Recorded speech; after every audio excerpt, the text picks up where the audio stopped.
Itulah kesalahpahaman. Jadi banyak hal dalam hidup ini yang seringkali kita salah pahami. Seakan-akan ketika kita sudah menjadi milik Tuhan, lalu kita diizinkan berbuat semaunya. Harus ada kesadaran diri bahwa anugerah keselamatan itu bukan sesuatu yang bisa disalahgunakan. Tetapi mari kita juga tidak boleh berhenti untuk terus memperjuangkan hal baik itu.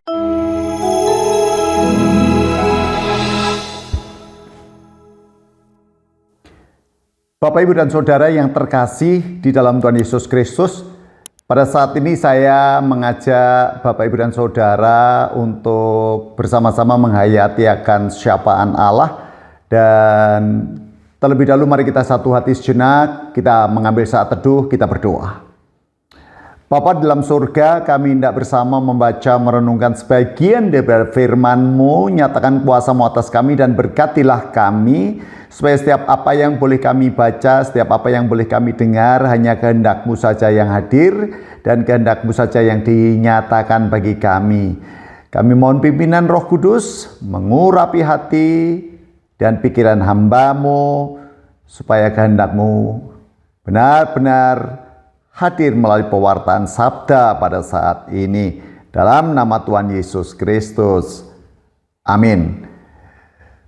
Bapak, Ibu, dan Saudara, di dalam surat Roma pada pasalnya yang ketiga ayat 1 sampai ayatnya yang ke-8. Shalom. Bapak, Ibu, dan Saudara, setiap kita seringkali berjumpa dengan sebuah kata salah paham. Ya, seringkali kita berjumpa dengan sebuah kata salah paham. Dan ketika kata itu saya kembangkan lagi bahwa dalam kehidupan sekarang ini dan mungkin sejak yang dahulu hingga saat ini dan yang akan datang, kita akan selalu berjumpa dengan yang namanya kesalahpahaman. Dan tentu konteksnya adalah ketika kita berjumpa dengan orang lain, ketika kita berkomunikasi dengan orang lain, ketika kita berinteraksi dengan orang lain, dan bahkan kita bisa jadi salah paham dengan diri kita sendiri. Ya, contoh misalnya, kalau ada orang mengatakan sesuatu dan sesuatu dari kalimat itu walaupun toh sederhana, tetapi kita anggap itu menyinggung perasaan kita, maka akan timbul yang namanya kesalahpahaman. Semisal begini, ketika seseorang lama tidak ke gereja dan ketika dia tiba-tiba datang ke gereja, dia beribadah, baik itu mungkin ibadah minggu atau ibadah keluarga atau ibadah yang lain-lainnya, lalu orang ngomong, waduh, dungaren kok Anda datang hari ini. Apa yang akan terjadi? Ada orang yang mungkin memahaminya dengan cara yang biasa. Ya, memang hari-hari ini aku agak longgar waktunya, lalu saya berusaha untuk bisa tetap setia dalam peribadahan baik ibadah minggu maupun ibadah keluarga. Di saat hari-hari yang lain saya sibuk, saya kerja di luar kota dan lain sebagainya. Mungkin ada yang bisa memberikan jawab seperti itu. Namun ada juga yang mungkin dengan penuh amarah. Mbok jangan ngomong kayak gitu. Itu sangat menyinggung perasaan saya. Memang saya tidak diizinkan untuk ke gereja, untuk beribadah, ya sudahlah. Tidak ke gereja juga tidak apa-apa, tidak ibadah juga tidak apa-apa. Nah, kalau sudah gitu biasanya kan kita itu lalu jadi mutung. Kita mundur, kita tidak lagi menjadi orang yang bertekun untuk datang dan beribadah kepada Tuhan, tetapi menjadi orang yang tiba-tiba sensi banget gitu perasaannya, jadi penuh dengan gejolak amarah dan memutuskan ya sudahlah tidak usah ibadah, percuma setiap kali ibadah dulur-dulur saya ngomongnya tidak enak di hati. Padahal apakah kalimat itu menunjukkan bahwa itu omongan yang tidak enak? Belum tentu juga, tergantung bagaimana asumsi kita terhadap pernyataan itu. Kalau kita menerimanya dengan baik, oh itu bisa mengingatkan saya, atau saya bisa memberikan jawaban atas pernyataan orang itu supaya hati saya juga tidak sakit. Tetapi kebanyakan orang kan langsung merasa tersinggung karena ada salah paham terhadap hal tersebut. Ya, demikian juga ketika Bapak Ibu ke rumah seseorang begitu, ke rumah seseorang, dan orang itu niatnya baik, mbok ya apa yang kamu pinjam beberapa minggu atau bulan yang lalu, mbok ya segera dikembalikan toh gitu, karena saya sedang membutuhkan keuangan saat ini. Nah, itu pernyataan apakah salah? Ya enggak, memang orang ini punya kepentingan untuk mengingatkan kita supaya apa yang kita pinjam kita kembalikan. Tetapi kadang-kadang orang bisa salah paham. Kamu itu enggak mau tahu tentang keadaan saya. Kamu nganggap saya ini orang yang benar-benar enggak benar. Kamu anggap saya ini lalai terhadap kewajiban saya. Seakan-akan saya ini kamu anggap sebagai orang yang benar-benar tidak bertanggung jawab, atau apapun kata-kata yang diucapkannya itu bisa menimbulkan perasaan yang betul-betul nggak nyaman. Padahal orang yang datangnya mengingatkan tadi salah apa enggak? Nggak salah, hanya karena kita sensitif. Bahkan kadang kita menganggap diri kita, iyalah aku orang miskin, makanya kamu bertindak seperti itu. Itulah kesalahpahaman. Jadi banyak hal dalam hidup ini yang seringkali kita salah pahami. Termasuk juga hal-hal yang kita jumpai dalam perjalanan kita setiap hari. Kita bisa salah paham sama Tuhan.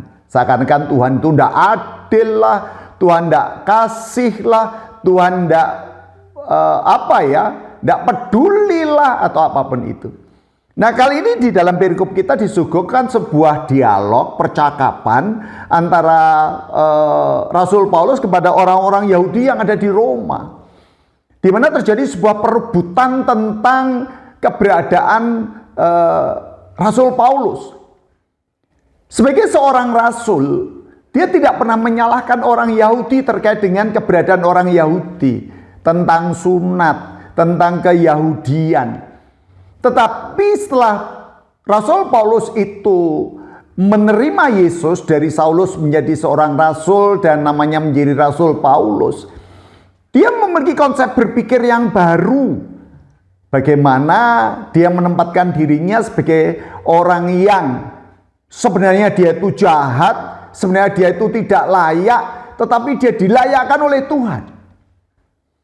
Tetapi justru orang Yahudi berpikir berbeda, bahwa enak ya, ternyata ketika seseorang itu menerima anugerah keselamatan dari Tuhan, artinya bahwa orang bisa berbuat apapun demi untuk memperoleh kasih karunia itu, memperoleh anugerah keselamatan itu.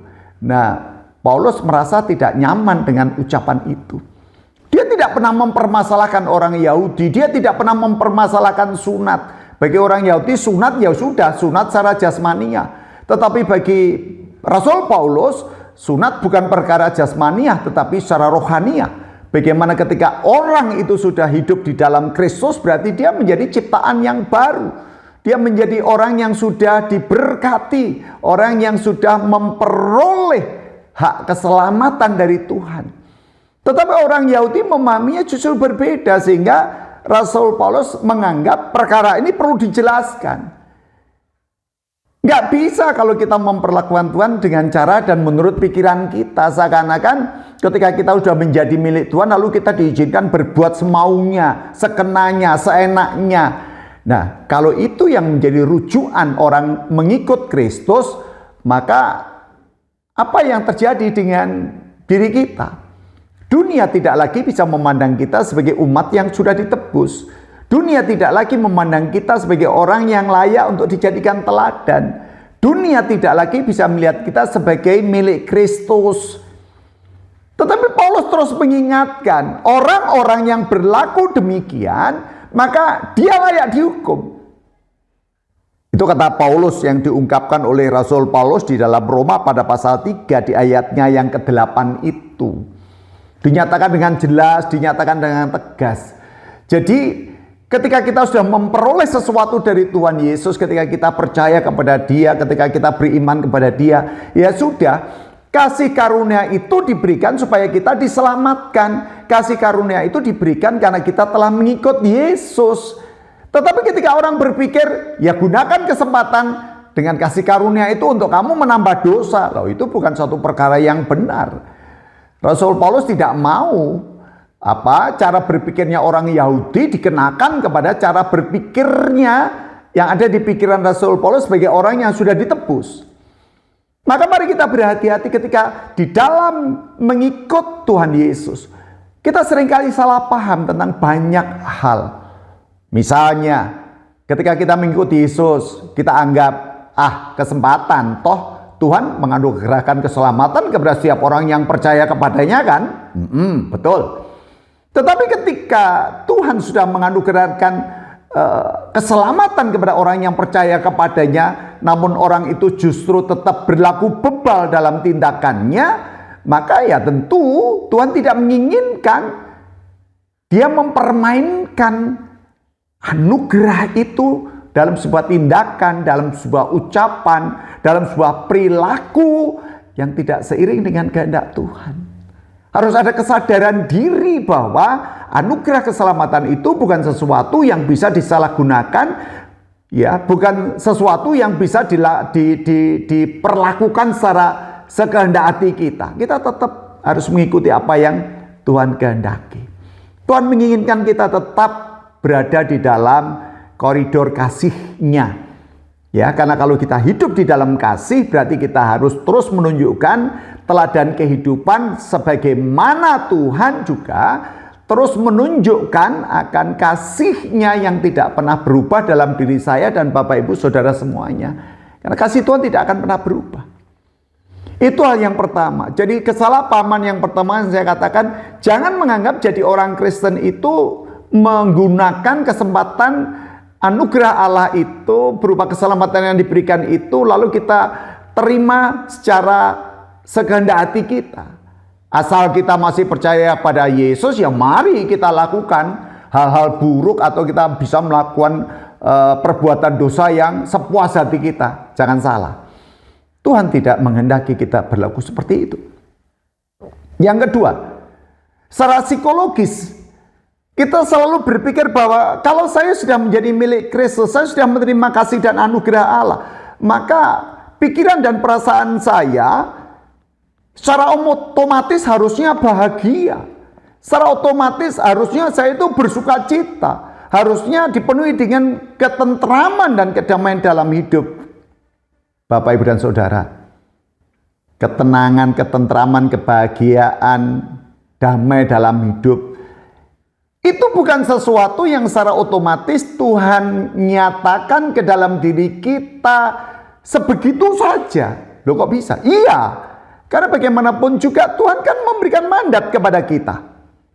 Tuhan memberikan mandat untuk menjalani hidup karena kita ini adalah debu tanah. Tuhan memberikan mandat kepada kita untuk terus memperjuangkan kehidupan kita supaya kita tetap mencapai kebahagiaan itu.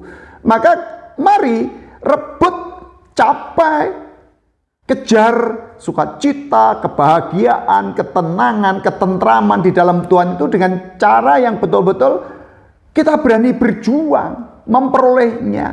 Dengan cara apa? Terus hiduplah seturut dengan kehendak Allah. Pikiran dan perasaan kita yang seringkali terluka oleh berbagai macam hal itu, lalu kita anggap Tuhan itu kurang ini, Tuhan itu kurang itu, Tuhan itu tidak adil, Tuhan itu. Saya pikir mari kita kembali. Damai sejahtera itu sudah dinyatakan, damai sejahtera itu sudah diberikan. Kasih dan anugerah Allah itu sudah benar-benar dirasakan sebagaimana yang dirasakan Rasul Paulus, demikian juga sudah dirasakan dalam kehidupan setiap kita. Maka mari kita percaya Tuhan menganugerahkan hal baik dalam diri kita, tetapi mari kita juga tidak boleh berhenti untuk terus memperjuangkan hal baik itu. Seringkali hal-hal yang mengacaukan di dalam perjalanan kehidupan kita anggap itu kesalahan Tuhan. Enggak. Tuhan selalu akan menghadirkan kebaikan. Tetapi berjuanglah dan tetaplah percaya bahwa setiap langkah yang saudara rasakan, setiap langkah yang saudara jalani, setiap langkahmu itu akan menjadi sesuatu yang berarti sebagai orang yang sudah dianugerahi oleh Allah. Maka tetap pandang Dia, tetap dengarkan Dia, dan tetap jangan berhenti untuk percaya dan mengaminkan bahwa ya dan amin, pertolongan Tuhan itu pasti dinyatakan. Amin.